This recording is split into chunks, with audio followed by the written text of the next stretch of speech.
there is the sort of the salacious end of this story, but there is also like a deeply human story, and so I think that those are the kinds of things that people tend to be drawn to.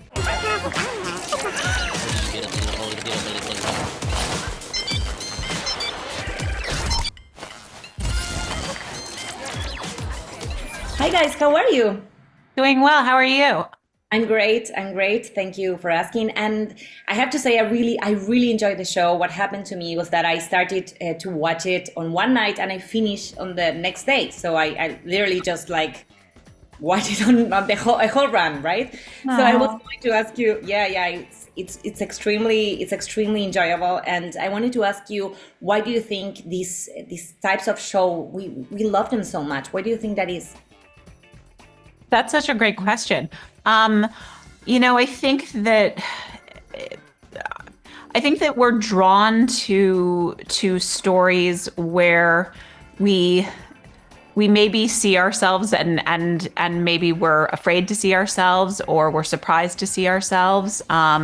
And I think that this is a story that is about a family that could be, anybody's family, and about a person in Natalia who wants to be seen and understood for who she is. And I think that that's a kind of a universal quest.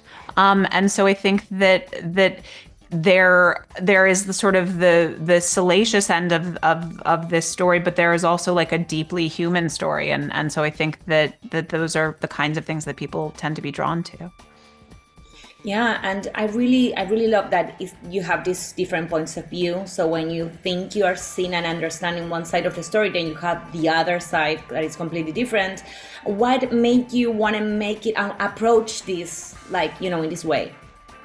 Yeah, so Hulu first came to me with the idea for doing a show about Natalia and the Barnetts in 2020 when the story wasn't as kind of pervasive as it is now. And so I did my own sort of deep dive in reading articles and watching interviews with the various parties involved. And I was so struck by the fact that depending on who was being interviewed in an article or who was being interviewed in a show, totally changed your understanding of what was real and what wasn't real. And I think that that's true for all stories, but it was particularly acute with this one. And so I wanted to structure it in a way that would kind of mimic that experience for the audience of like, you start in one place with the Barnetts and you think you have an understanding, but then suddenly at a certain point that shifts and you're led to question all of the things that you previously thought you understood. And that theme of the sort of elusive nature of truth and the way that like our own personal biases can affect our understanding of other stories feels so kind of potent in this moment where we're all kind of prone to making snap judgments about the things that we see. And so it felt like the right way to structure this story in a way that would help audiences kind of grapple with their own biases in unexpected ways.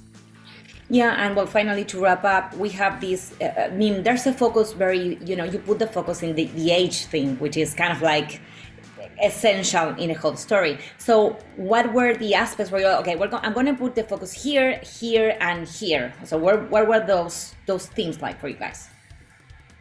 We did a tremendous amount of research as part of the writing process, and so much of it was sifting through the court documents, court transcripts, text messages, doctor records, etc., and trying to figure out what the emotional truth of the story was. What was the thing that was, this is a very specific family that goes through an extraordinary set of circumstances, and yet what is the universal aspect of what they're going through that people would not only be moved by, but also potentially, start to see the world and themselves in a slightly different way. And so that was the guiding light sort of at every turn.